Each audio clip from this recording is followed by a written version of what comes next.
Hey, how's it going, everybody? Raf here from BNC Camera. How to make your photos look how your eyes see. Do you see what I see? Your camera is a clever piece of technology that may capture photos in various rugged circumstances. But strangely, frustratingly, it can be difficult to convey something in a photograph how you actually see it with your own eyes. This is due to several reasons, and there are simple methods you can use to get it right. In this video, we'll go over 7 approaches to having great control over your photos' exposures, making sure your audience sees what you saw. Set your camera in manual mode. Use spot metering. Close down your aperture on your lens. Compose your picture in a minimalistic fashion. Set your camera's white balance manually.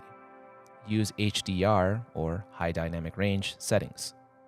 And of course, shoot with a 50mm lens. First up, let's talk about shooting in manual mode. Cameras today have robust exposure systems but aren't always totally precise. And the key to achieving great exposure is understanding when your camera needs some help, then taking charge of the situation. Exposure compensation may solve your exposure challenges in half of these situations. A positive number will boost exposure and brighten your picture, while a negative value such as -1 EV will darken it. Manual exposure mode, however, is the most excellent technique to get the effect you're looking for, mainly when shooting in high contrast situations and when the background brightness changes. Use manual mode with the aperture, shutter speed, and ISO set for the greatest exposure to correctly expose your subject. After that, it's just a matter of waiting for the right light to arrive and capturing the shot quickly.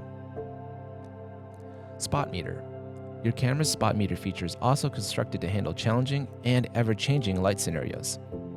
In particular, your spot meter can help you photograph what you see when your subject is backlit or stands in front of a backdrop that is much brighter or darker than it. Typically, when you shoot a picture with your camera, the light meter will take in the light across the entire frame and give you a recommended exposure. In most cases, this works well, but because of the bright background, the light meter's reading of the scene's light might be skewed. Typically, the spot we're talking about is located around your active AF point, but it might also be in an area designated around the center of your frame. If you're not sure where yours is, consult your camera's manual. When in manual exposure mode, frequently utilize spot metering to ensure that a crucial aspect of the photograph has the best reading. Close down your aperture. If you want to achieve the same maximum depth of field that you see with your own eyes, using one of the higher f numbers such as f16 or f22 is your best bet. Go minimalist. As good as our eyes are, our brains occasionally let us down. What I'm talking about is that when you look at something for an extended period, your brain develops a habit of disregarding things around the focal point we're focusing on. This frequently occurs in travel and landscape photography, with a stunning vista or point of interest distracting us from an unsightly pylon or automobile. Take a step back before you shoot. In live view, inspect the frame's edges.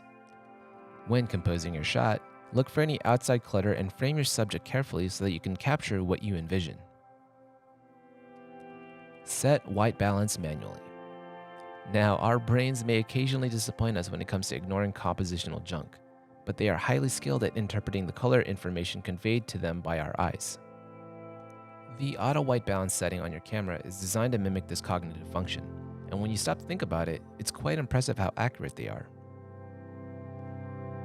Consult your camera's instruction manual if you're unsure what to do. Setting a custom white balance is as simple as taking a photo of a neutral gray card or white object in the same light as your subject.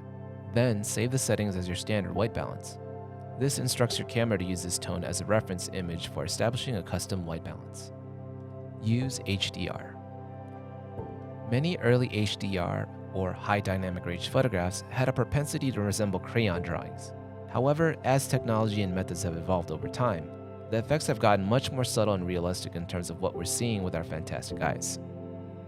We can discern a wider variety of tones than a digital camera is capable of recording in one picture with our own eyes. We see greater shadow detail and tonal variations in highlights, which from many cameras would produce deep blacks and burned out areas in an image. HDR takes a photograph several times at various exposures and then lays them on top to create a broader dynamic range, thus mimicking our eyes better in terms of details in the dark darks and the bright whites. And lastly, shoot a 50mm lens.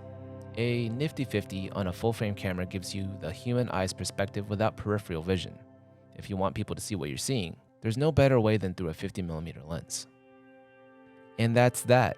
Those are just a few ways to match your original vision with your final photographic product. Thanks for checking out this one. If you enjoyed it, be sure to give us a like and subscribe. Raf here from B&C Camera, and we'll see you in the next video.